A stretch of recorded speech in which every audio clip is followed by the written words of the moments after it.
Yeah. All right.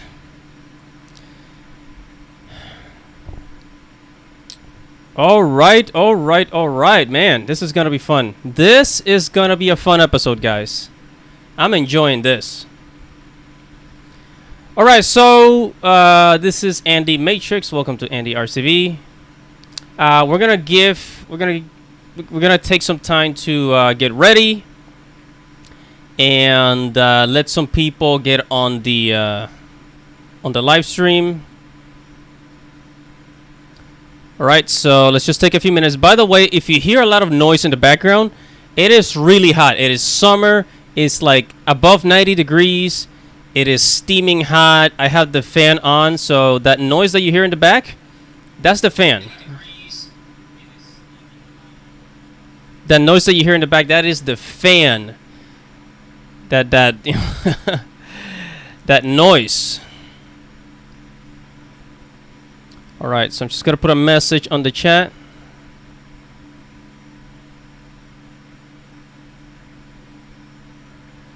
Alrighty. Every Friday night, I do a live stream for Andy Arts TV, yo.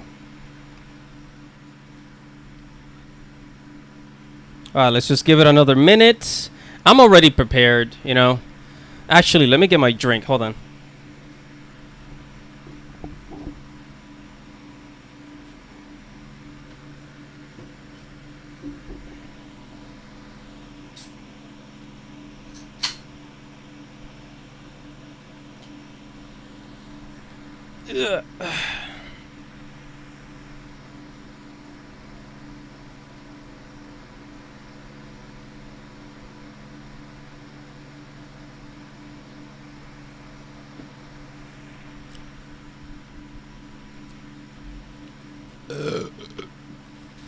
Ooh, excuse me.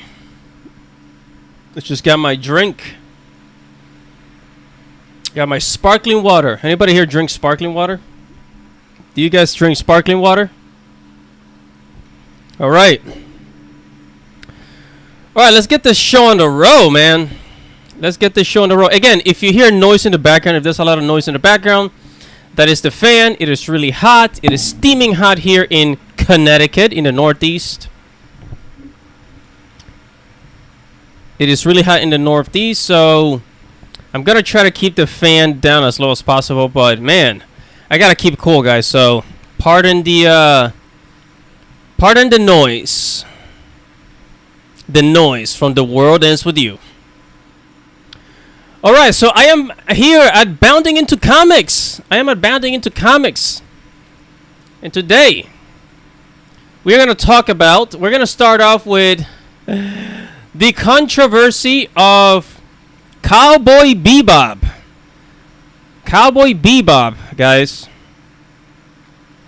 And the whole controversy about Faye Valentine's and her costume, and whether or not this is gonna be worth it. I mean, let's face it. It's Netflix. So most likely it's going to suck, right? It's most likely.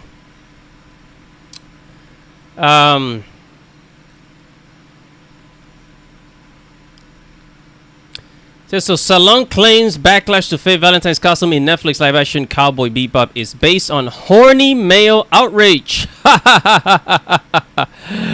Horny male outrage. Yeah, I don't think so. You see, this is what happens. They're saying horny male outrage because it's like whenever, if it has to do with like a sexy girl, like a sexy girl or something. They always think it has to do with like guys like beating their meat, like masturbating to the to the anime girls, and you know what, people do that, but the problem is that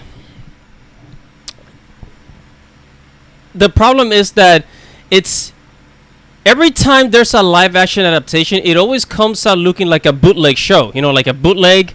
Like something that I don't know if you guys ever bought like a bootleg DVD, in the early 2000s. If you guys, if you any of you were teenagers in the early 2000s, you might remember. But if not, a bootleg DVD. Usually, somebody will be selling pirated copies of a movie on the street. They will sell it for cheap, for like $5, $3, and yeah, so they'll sell it for cheap. And the way it looks when you play it on a DVD player, it looks like it's horrible quality. But you watch it because you don't want to pay, $20, $30 for a DVD box set. I'm gonna get a drink. Hold on, guys.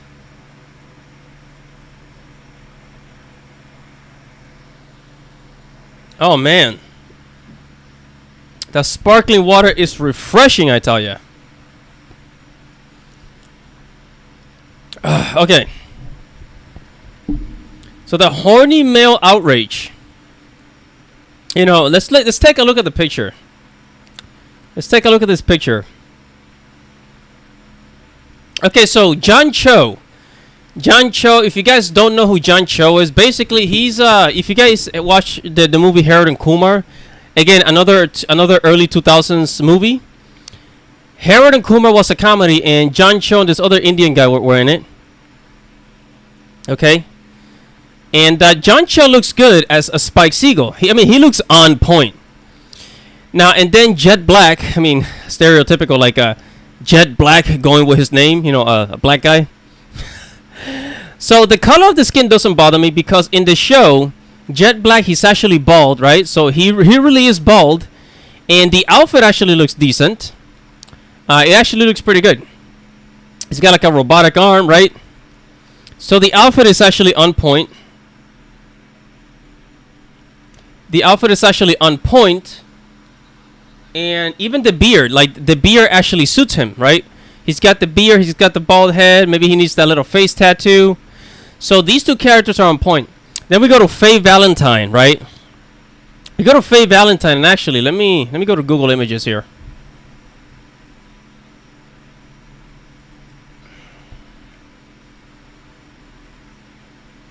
You have cosplayers, you have cosplay girls that do a way better job at portraying this character, for God's sakes, Look at that. You have way better jobs, and then this is what they give us. This is what they give us. So, is it better for the fans to make their own live action movies? Now, I'm going to play the video where the actress Daniela Padina, she's Latina, where she was talking about why they changed the outfit, right? And I understood her reasoning. I understood her reasoning perfectly, but it was still no excuse to make it look absolutely completely different. Like they gave her a blazer instead of like a sweater, like the girl wears a sweater, it's like a cardigan like hanging. This really isn't too difficult. It really isn't difficult at all, All right, just going to the chat real quick. Say, Coco Bananas, keep up the good work. I enjoy your content. Hope your numbers rise. Thank you, Coco Bananas. Listen, I love YouTube. I love making YouTube content. I love talking. I'm not a journalist, a professional journalist, but I absolutely love talking on YouTube. And I believe that I'm good at what I do for the simple fact that listen, I've been watching anime. I've been part of this industry for the longest I've been watching anime since the 1990s, okay? And just between me and you, I came from a third world country. Even back then, they played anime where I'm from. Where I'm from. And I started watching Saint Seiya, right? Saint Seiya. And that was one of my favorite shows, by the way. And all the way till now, I have seen how anime has changed from the 90s all the way till now. I have seen the art style change, the dubbing change, from manga too. Like I saw everything from the day that Dragon Ball Z became popular, all the way till now. Okay, so I know the industry. Okay, I traveled to Japan, and believe it or not, when I was in high school, I had a Japanese teacher who taught Japanese language.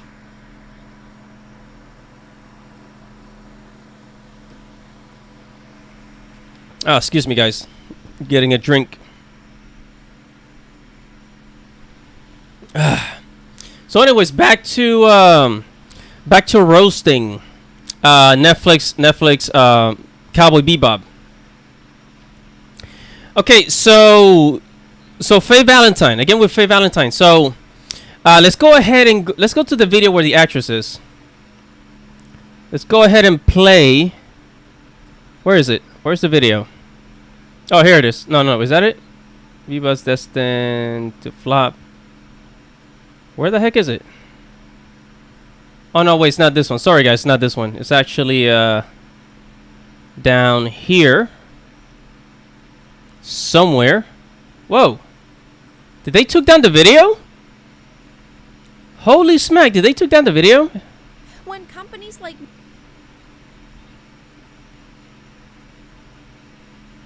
Whoa, what happened with the video? Okay, I'm feeling a little stupid here now. Netflix drops questionable. Okay. Salon claims backlash for Valentine's costume. All right, let's go to YouTube real quick. I just want to pull out that video real quick. Netflix Cowboy Bebop. Faye Valentine actress comments. Where's her video?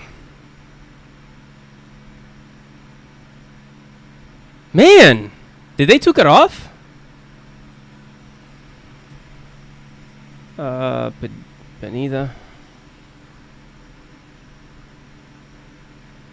Oh, here it is. Found it. Found it. All right, hold on. Let me zoom this. Let me zoom this. I have to zoom what she says. Okay, so Daniela Pineda on Faye Valentine's first look criticism. Okay, this is a Latina actress, and honestly, she's cute. She's actually very cute.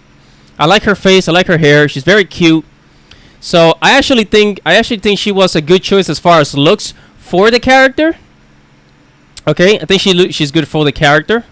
But some of the things that she says, I do not agree with. So let's go. Let's see what she says. So as you know, our Cowboy Bebop first look dropped today, which was so exciting. And I just wanted to address a couple of things that sort of keep coming up in the comments amongst fans. First, I wanted to apologize to the fans that I did not anatomically match the Faye Valentine character. Wait. Let's stop right there. Let me stop right there. She says she did not anatomically fit the Faye Valentine character. I mean, I'm not saying. Well, maybe she doesn't have the like double D's, and that doesn't really matter to me that much. Not every woman has like a pair of big jugs, you know. And it's not like it's not like they're gonna CG those things, but she looks good. I think she looks good. Let's continue. 6 foot double D size breast, 2-inch waist. You know. Nope. Wait. Let's stop again. 6 foot double D's 2-inch waist. No. Faye Valentine is not 6 feet tall. Okay. Does she have double D's? I say she has like somewhere along the regions of a C cups. She has nice breasts, but it's not like they're not like humongous, like, you know, like some porn star boobs or something like that. You know. And as far as the 2-inch waist, I say yeah. Or a size 2 waist, I should say, for women's measurements. Yes, that will be right. And honestly, but I think she fits the part. I think she fits the the body type. So I don't know where she's getting this from. I'm guessing she didn't bother to watch the anime at all in order to study the character. All right, or maybe she did watch the anime. Maybe she didn't pay attention. I don't know, but she is wrong here. So let's continue. You know, they looked everywhere for that woman, and they couldn't find her. It's kind of weird. So they couldn't find an actor that fit the part. They couldn't find an actor that fit the part. Okay, this right here, this is bullcrap. I'm gonna call this out. This is bullcrap right here. What do you mean they didn't find anybody that fit the part? The character is not 6 feet. The character doesn't necessarily have like double D's. So, and for this character, Faye Valentine's, do you know how many girls wear booty shirts, wear similar outfits? If you guys have ever gone to a nightclub, to a bar in, like, I don't know, New York City or whatever city you're in, women dress like that all the time. All the time, especially in the summer, like in this freaking heat wave that I'm in right now in the Northeast, in Connecticut. Let's go. They just went with my short ass. I know. Am I right? You know, there was talk about, like, can we put Daniela in a time machine and maybe give her different parents so she has different genetic information to sort of make her look better? It proved to be too complicated. I like her sense of humor.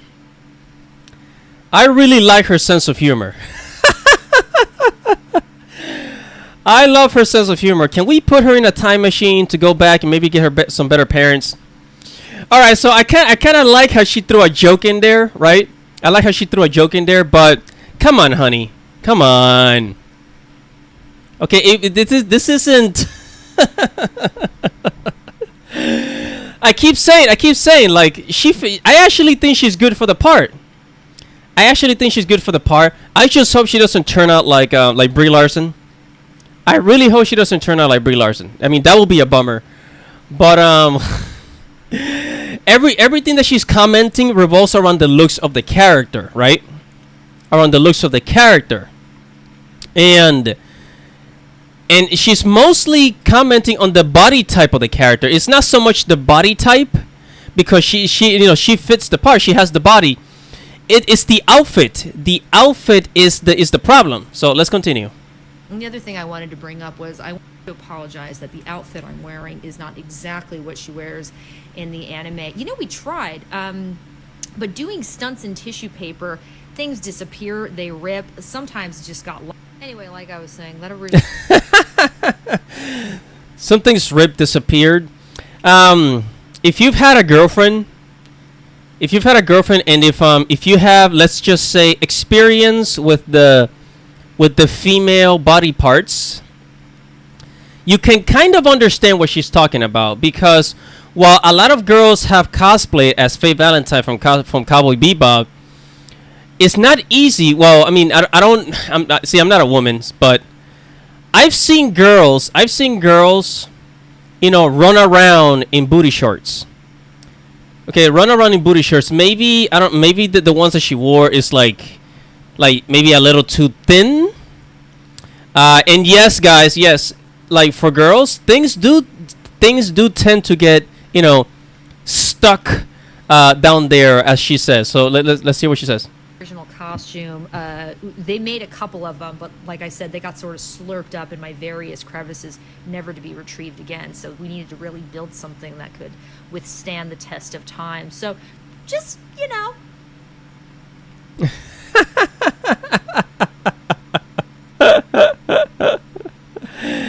And look, man, all I'm saying is that I appreciate the fact that she responded. I appreciate the fact that she took the time to respond, and and just give her 2 cents on it. Give her 2 cents on it, how she feels, her experience with wearing booty shorts and all that.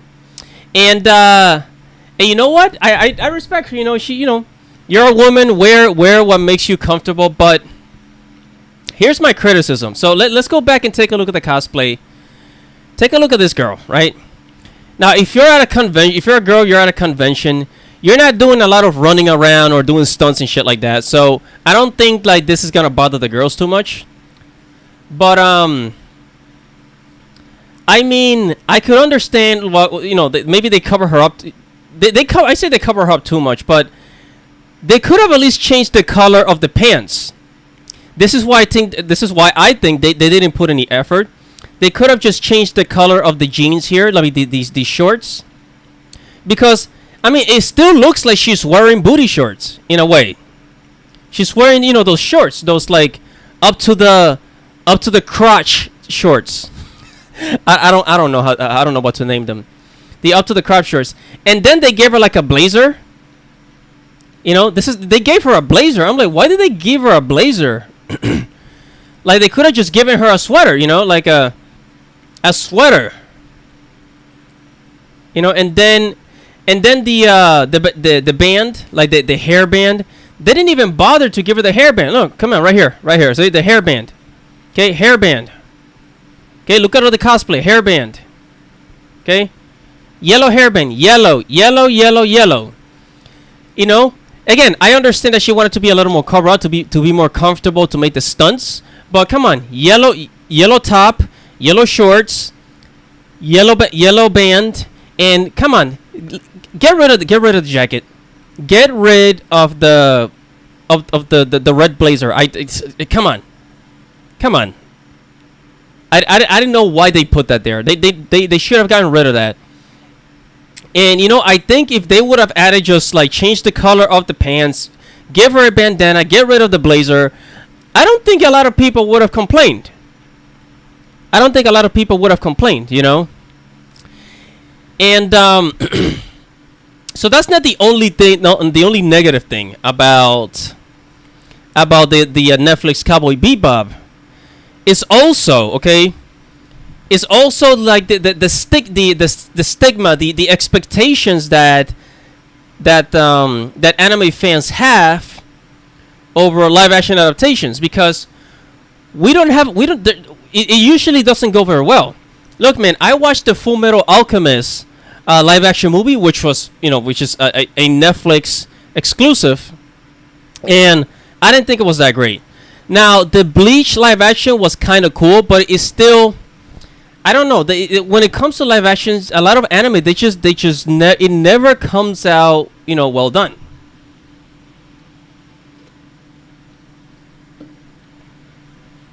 Oh, excuse me, guys.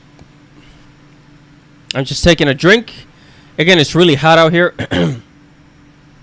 Let me look at the chat real quick.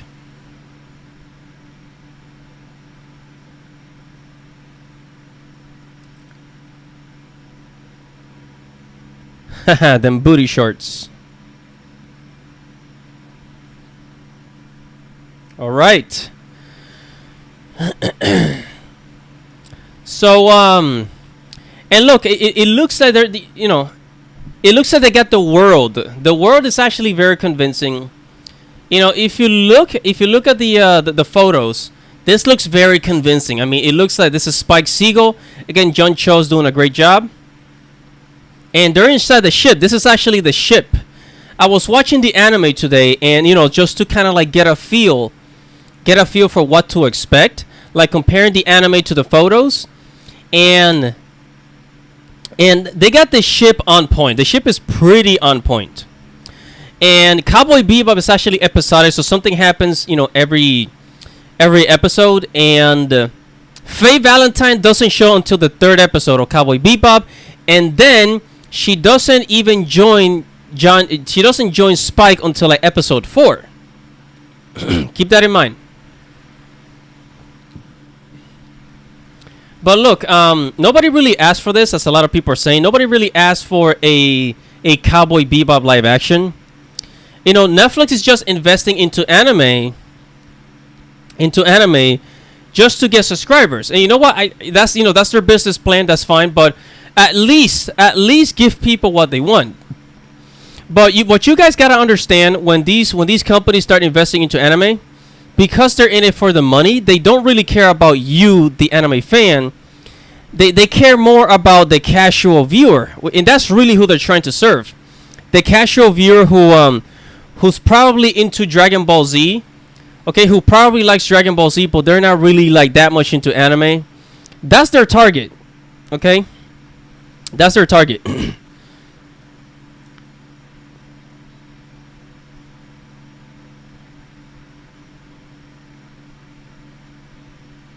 Alright, so in the chat, Coco Banana said, as a woman, in no way, shape, or form is this good.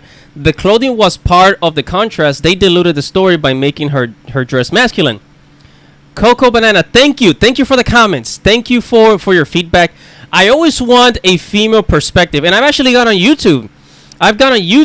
And I've seen a lot of girls also disagree with the dress code. I mean, when you're also seeing women, it's one thing when the guys are criticizing it, But when you see the girls also dislike her outfit, and also agree with the guys, agree with the men, that Netflix is doing something wrong. You know that the producers are doing something wrong. So yeah, as I was saying, guys, like Netflix doesn't really care about the fans, and this also happens with a lot of other people that a lot of other companies that want to get into the anime game, into the anime business, but they don't want to understand the anime culture, because it's not just like the art style, but the culture of anime. That's what they don't understand, and that's why they can never win. They can never truly win the fans over. That's the problem. That's another part of the problem. Another part of the contribution. What contributes to winning over the fans. In Sony and Crunchyroll, or especially Crunchyroll, they have actually proven that they do not understand the anime community when they allowed something on the streaming platform like High Guardian Spice. If you guys see High Guardian Spice, that's basically, it's one of those American cartoons that's trying to be like anime, but it just can't be like anime. Okay?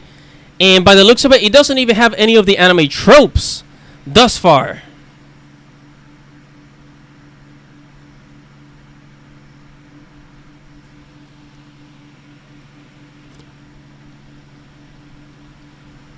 I'm just taking a sip of my drink. Oh man, this 90-degree weather is killing me, guys. Hold on.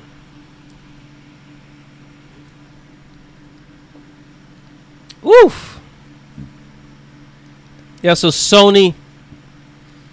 So a lot of these corporations, they just want subscribers, right? And you guys have seen how Sony bought Crunchyroll. Sony bought Crunchyroll. They don't understand the anime community either, despite of the fact that Sony was originally a Japanese company. Ever since they moved over to America from Japan, they have almost completely abandoned every part of their their Japanese origin. All of their Japanese values, they don't really show it anymore, because now they're American. So Sony doesn't understand the anime community either, and they have proven so.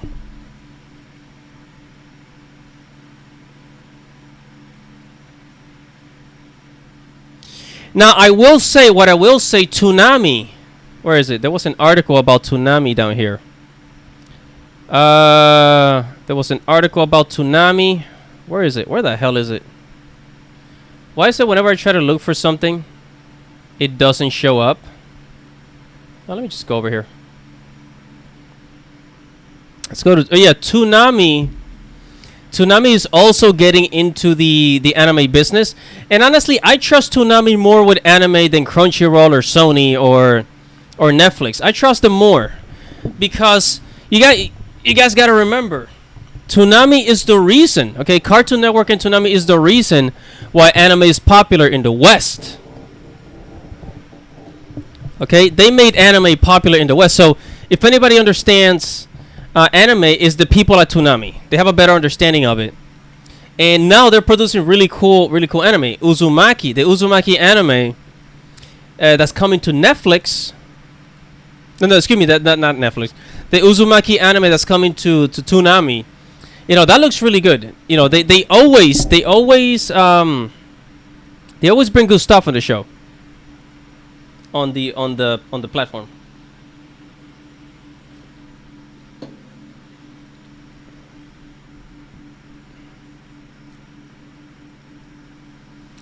Yes, Cartoon Network had great anime in the 90s.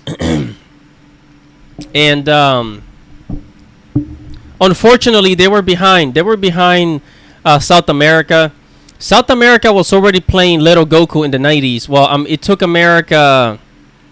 It took North America. It wasn't until like the late 90s, like 1997, when they brought in Dragon Ball Z with Toonami. That's when the boom really happened. But other than that, Um, believe it or not, guys, America was behind in anime compared to South America, like Mexico, Colombia, and a lot of Spanish countries. A lot of Spanish countries, they had a whole bunch of anime way before America did, like Saint Seiya. Like by the time Saint Seiya came to America in the 2000s, South America, they had already run it multiple times.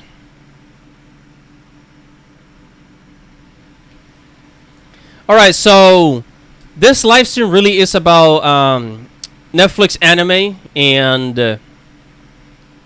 later on I'm going to talk about the the decline of television. So another thing I wanted to talk about was following the adaptation of Cowboy Bebop, also the adaptation of Avatar: The Last Airbender. It's also not looking good. I don't know if you guys read the synopsis, of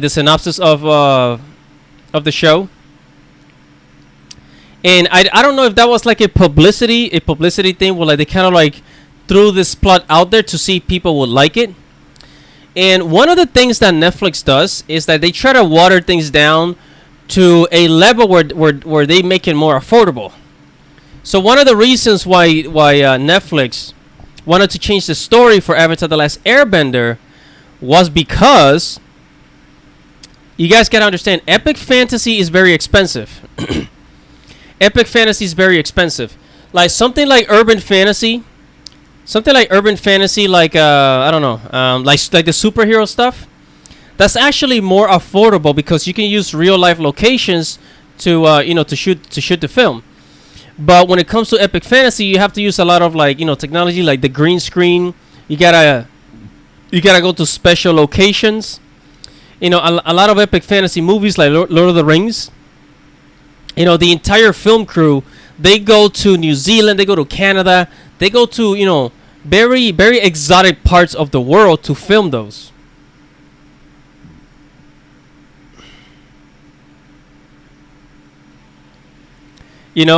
So the reason why is because the reason why they try to change Avatar: The Last Airbender into an urban fantasy like what came out in the GWW is because urban fantasy is more affordable.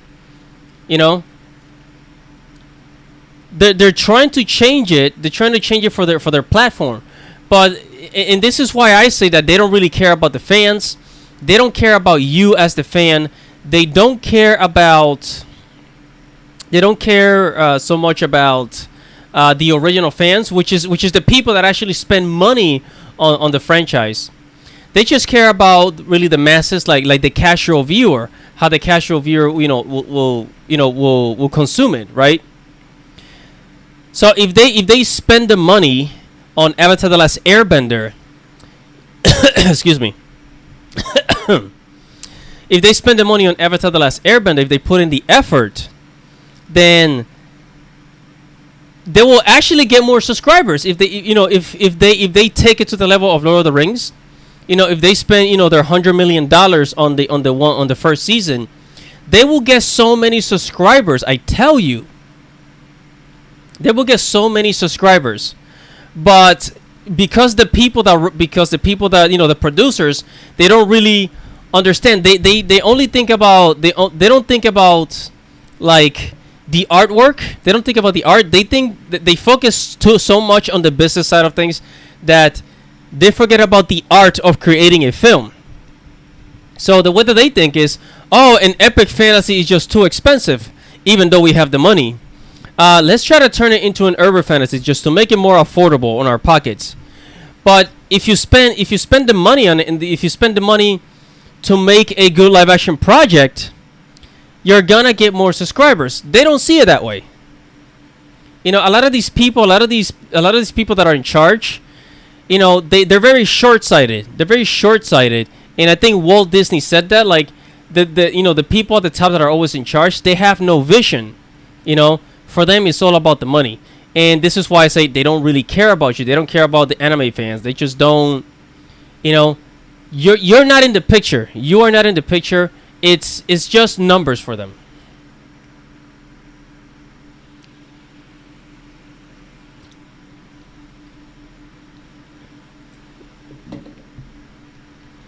Somebody in the chat said they never seen Avatar: The Last Airbender.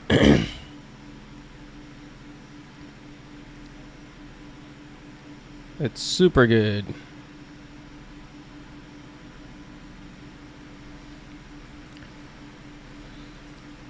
All right, so another live action. I don't know if you guys have heard about the Netflix One Piece adaptation.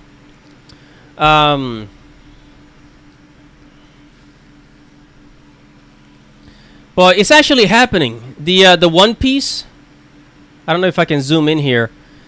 So believe it or not, guys, believe it or not, One Piece live action is actually happening. Okay, Netflix is putting in the money, and it's gonna have 9 episodes. You see, this is how cheap. This is what pisses me off about Netflix. They're cheap.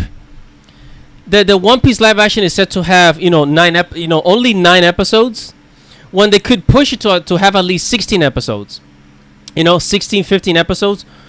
Push it at least to 20 episodes per season. But again, they don't think that way. Take a look at the He-Man. the He-Man cartoon, the He-Man animation, the new one that came out. That it should have been called Tila and the Masters of the Universe, but that's another discussion. The Netflix He-Man that came out like last month in July with Kevin Smith. That one only has 6 episodes. 6 episodes, guys. It only has 6 episodes. How many cartoons, how many anime do you know that have only 6 episodes? I mean, seriously.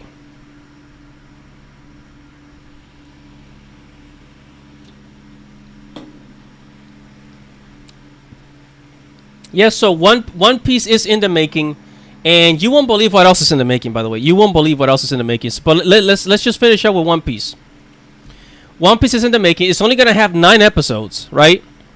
Only gonna have 9 episodes, and they're already talking about diversity. They're already talking about diversity. And look, guys, just to be realistic here, I am Hispanic, okay?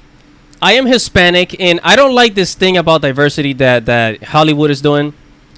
I am Hispanic, and I am not the most white vanilla person out there in the anime community. I'm Latino, and I don't like this stuff that they're doing about diversity. And the fact that they're saying Netflix One Piece adaptation to have a diverse cast, it basically shows that they know nothing about the anime. Okay? They know nothing about the anime. One Piece is already diverse. One Piece is already a very, very, very diverse anime.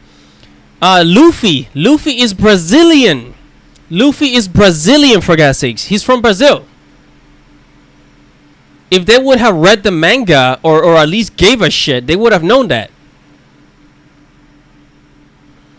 They would have known that if they gave a shit, but they don't.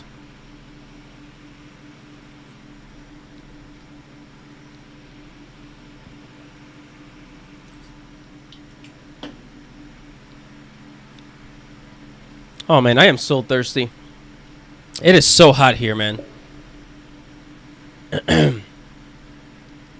Yeah, so whenever so they want to bring more anime fans to Netflix, because it's not only about getting more subscribers, but it's also about keeping those subscribers, making sure that they don't subscribe like crazy. But the problem is that they make these live action adaptations, and they're very cheap. They're very cheap with it, They they do a very cheap job at it. And honestly, the cosplayer, go to an anime convention, you see cosplayers that they can do a way better job. A way better job at making a costume of an anime character. I mean, why not just hire cosplayers to make costumes for movies? There are lots of cosplayers out there that can, that Netflix and all these producers can hire for, to be the costume designers for these shows. But they don't think like that. Only a real anime fan will think like that.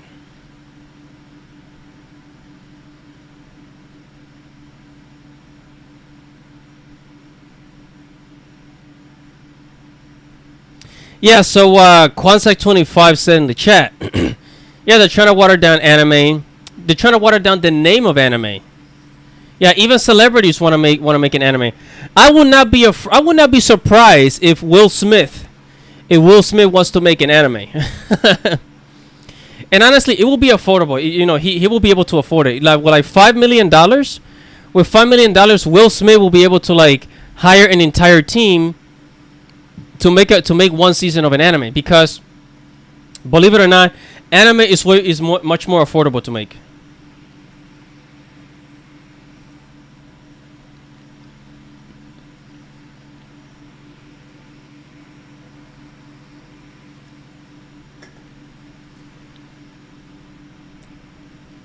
Yeah, so the reason why they want to water down anime is because if it becomes more of a global thing, people won't see it as anime. They'll just see it as cartoon. But if that's the case, why not have like more people in the West, more Western countries, more Americans drawing anime style cartoons themselves? And the answer is because it's too expensive and they don't want to pay for that shit. That's why. That's the answer. They'd rather go with something like Teen Titans Go, which is cheaper to make and it's for the kids. And the reason why they make it for the kids is that then the parents will buy toys for the kids.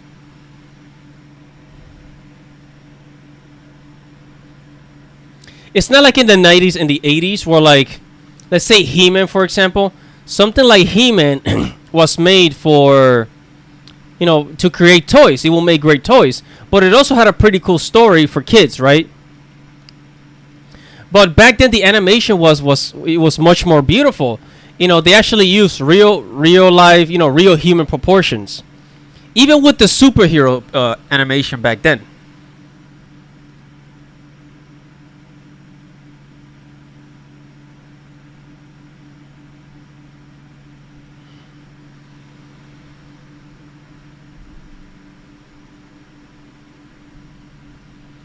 Yeah, Hollywood does not have the capacity to do it right. And actually, in the demand for anime is so huge. It's so big that Japan cannot keep up. A lot of animation studios in Japan, they can't keep up. And that's why Netflix is trying to lower the cost. And one of the ways of lowering the cost is by using 3D. 3D animation, 3D models. And that's one of the things that, we got Berserk. We got the Berserk anime, in 3D, which was very dissatisfying, to say the least. And I don't know if you guys are aware, but guess what? YUYU Hakusho. Netflix is also making a live-action adaptation of YUYU Hakusho. A lot of people actually do not know this. A lot of people actually don't know this, but I think it was back in 2009, back in 2010, the movie rights for Yu Yu Hakusho was bought. I think it was by Lionsgate or by like MGM. I forgot who bought the rights to Yu Yu Hakusho. But they were supposed to make a live action adaptation of Yu Yu Hakusho years ago. And I mean like 10 years ago, and it never happened. And honestly speaking, Yu Yu Hakusho is much easier to make for the simple fact that it's actually urban fantasy. It's actually urban fantasy. It takes place in Tokyo. It takes place in Japan. Or, yeah, it takes place in Japan, so it's actually more affordable to make than, let's say, in epic fantasy like Avatar: The Last Airbender. So here at CBR.com, they're saying that the Yu Yu Hakusho live action for Netflix has already begun filming in Japan. Right? This news was out in June 15.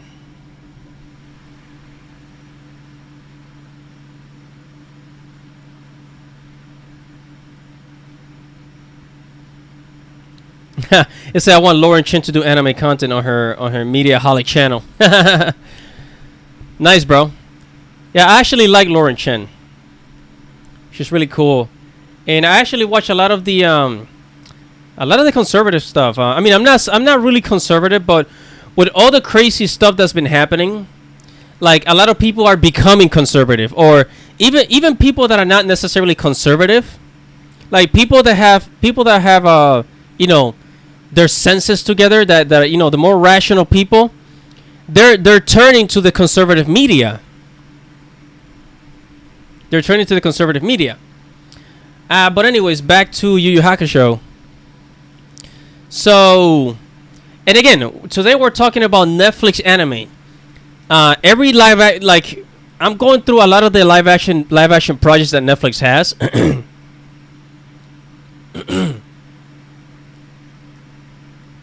So Yu Yu Hakusho already started filming, and it's being filmed in Japan. So I'm guessing it's going to be done similar to Mob Psycho.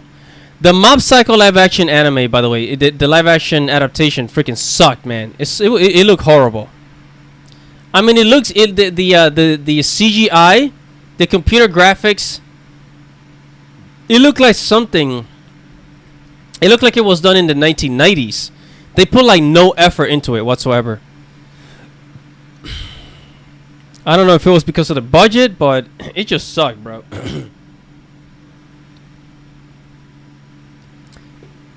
And you guys know about the Ruroni Kenshin live action. So the Ruroni Kenshin live action is actually really good. It's actually really, really good. I recommend you guys go watch it. Like out of the many crappy live action adaptations that people complain about, Ruroni Kenshin is one that is worth watching. I mean, like, it's worth your time, legitimately. Like, it's really worth your time, you know. So I recommend you guys go watch it. So before Netflix made the Ruroni Kenshin beginning, which basically explains what happened before, like way before, like he became Ruroni Kenshin. This is like the beginning. That's when he was Batosai the Manslayer. That's what that is. So this is actually a really good movie. But guess what? Netflix made this, produced it, like, after, because the Ruroni Kenshin, it already had like 3 movies in Japan that were made in Japan. Really well done. They made a really, really, really good job. They did a really good job on the live action for Ruroni Kenshin. A really good job. I mean, I was amazed. You don't see that very often. But Netflix came in and they just made, you know, we really didn't need this. I mean, a lot of people already knew the story of Ruroni Kenshin. In the beginning, a lot of this was explained in the final movie. A lot of the shit was explained in the final movie.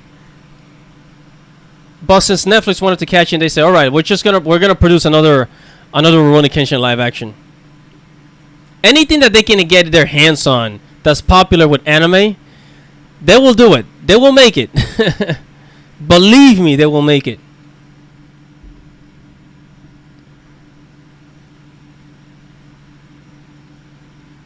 Alright, so Coco Banana said Samurai Champloo is next. I would not be surprised. I would not be surprised if they try to make a Samurai Champloo live action. Because despite of the fact that it was made back in like, what, 2005, 2004, back in the days of Toonami, and it was actually played on MTV as well. Samurai Champloo was super popular, especially in the hip-hop community.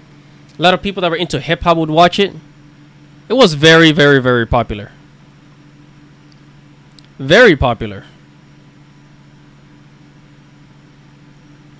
Yeah, so I would not be surprised if Samurai Champloo will be next. Expected. Expected. And for those of you that have not seen my blog, this is my personal blog. This is my my anime blog, NDRTV, where I talk about anime, manga, movies, video games, geek culture, Japanese culture. So I explain how Netflix is basically paying people. They're trying to find students who will go to Japan and learn animation in Japan, and then work at a Japanese studio to make anime for Netflix. So Netflix want to make anime for their platform, but they don't necessarily care about, you know, the anime industry.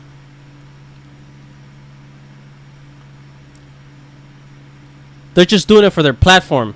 So it's like they want the image, they want the quality of anime, but with the American stuff added to it. That's what they want.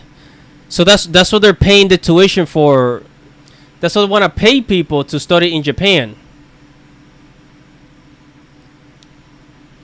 You know, they want to have people to work for them to create the anime that they want to make. In other words, Western anime. Netflix just wants to create more Western animes, which is what they're doing.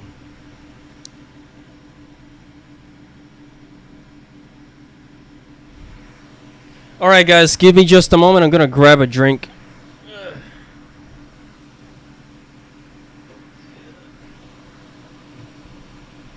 Woo, man, it is hot. I am sweating bullets here.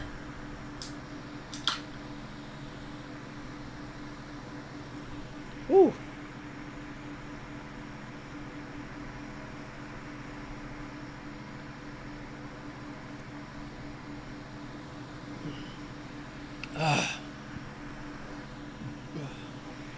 Oh my god. That was refreshing.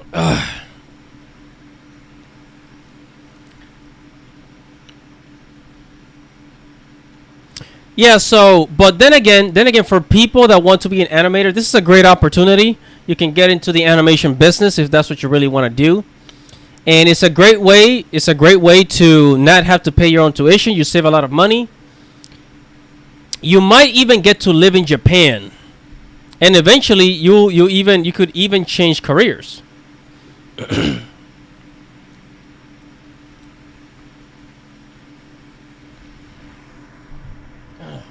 You could even change careers if you want to be an animator.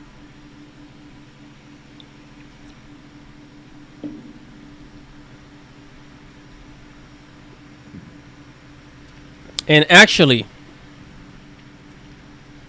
you can, in the future, some people will even be able to work in China in animation. In China, man, they are sharpening their skills. They have come a long way with animation. And in the future, they might be even better than Japan, honestly. Because remember, China has what, like 1.5 billion people, maybe more? Alright, so I talked a lot about Netflix. I talked about a lot about Netflix anime. Now, I also wanted to talk about the declining television. Now, I don't want to use this word because then Netflix is going to flag me. Netflix is going to start, messing with my channel.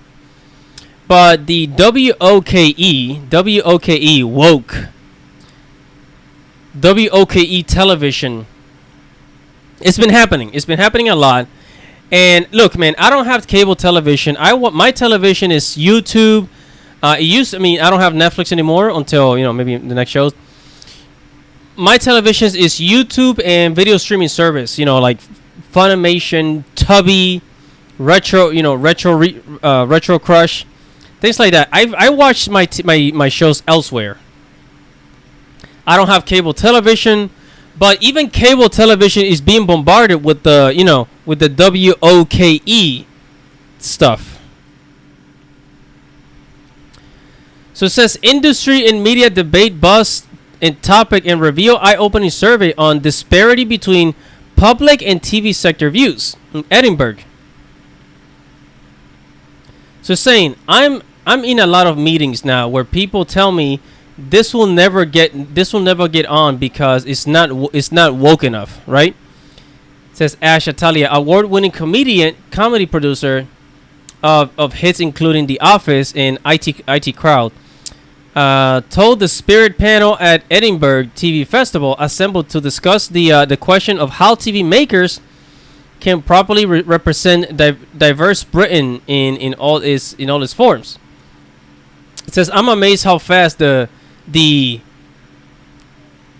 Caucasian people have bought. This is them saying that, by the way. Have thought we can. Says, I'm amazed how fast the Caucasian people have thought we can get on television. He continued. That's coming hard and fast in the last 2 years, and it's bewildering experiences to be in these meetings after 15 years of the opposite. Now Caucasian people think there's no place for them. It says he added that even having the discussion publicly is increasingly challenging for people through fear of being castigated or canceled. Right?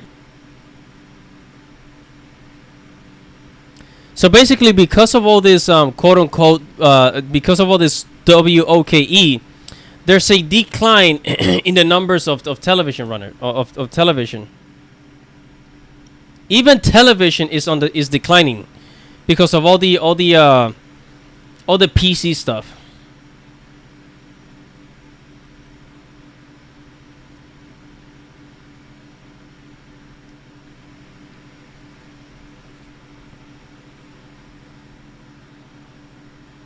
It says GW News journalist Inaya Iman agrees, saying, if you only look through the lens of identity, you're going to have a narrow spectrum of opinion and ideology.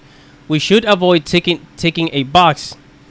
We should avoid taking a box, but see people in the fullness of who they are, not what category they tick.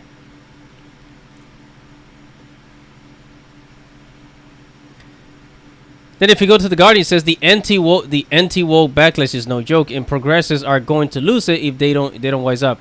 So this is so there's a battle even in television. Even in regular television, there's a battle. There's a battle for quality shows. For quality shows, you know. And then I was even looking on Quora. And just to see what people thought about like woke television. Then it says, why does every TV show need to be woke these days? And a lot of people are dissatisfied.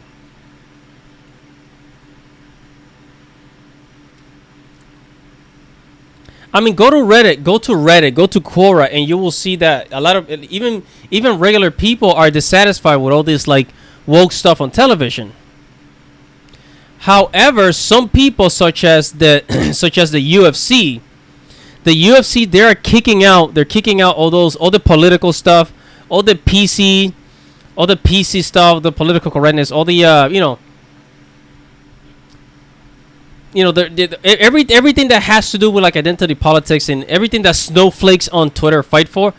The UFC, they're kicking that out. So the ESPN is actually a really good platform if you want to escape from that, you know.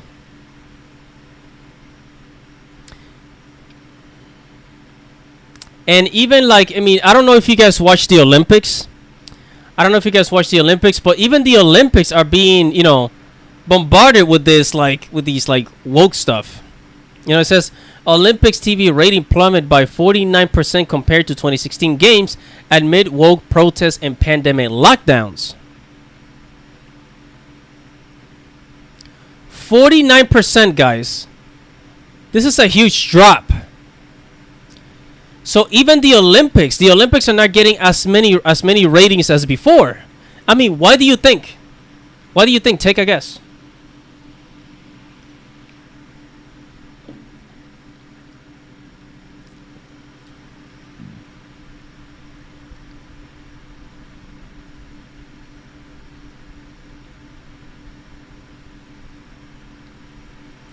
All right, so I'm gonna go to the chat now.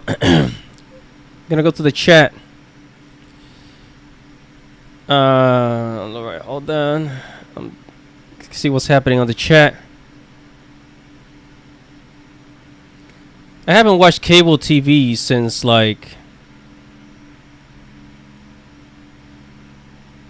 since 2013. Everything I do now is online. All my shows, all my movies. I go. And you know what? It's better this way. It's better this way because on cable television, you have a whole bunch of channels that you don't watch. And now with the internet, you can go directly to the things that you do want to see.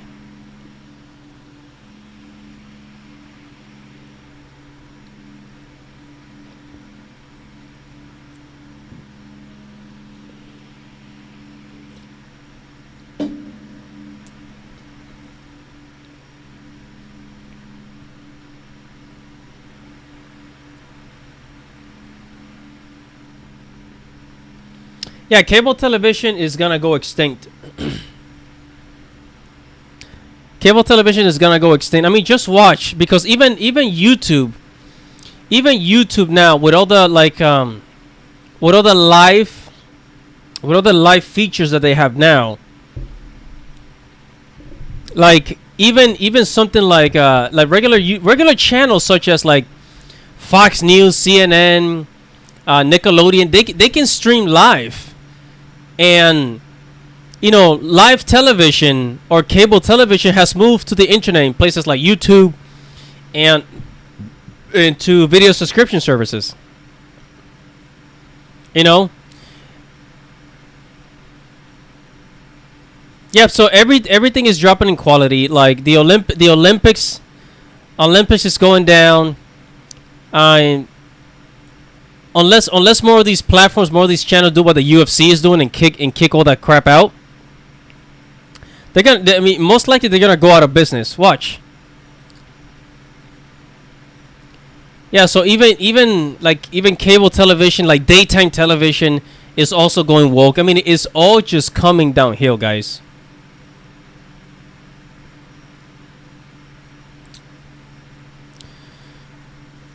All right, so I'm getting ready to wrap it up, guys, in a few minutes. So I'm gonna go on the chat.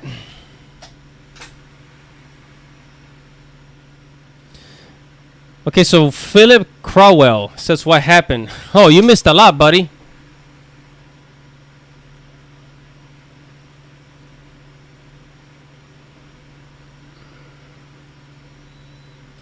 All right, so for those that missed the full live stream, there's gonna be a replay, so don't worry.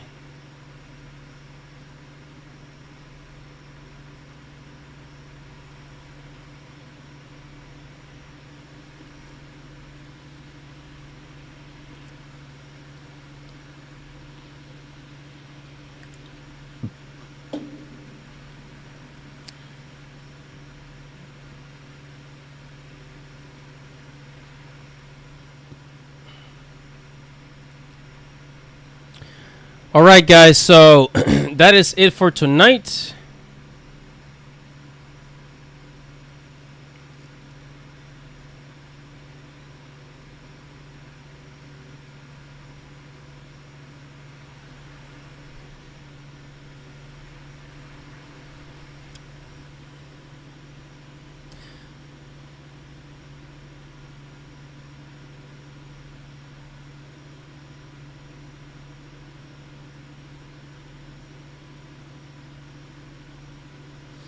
All right, that is it for the live stream. Thank you for joining me tonight. Don't forget to subscribe to the channel. Make sure to subscribe to the channel.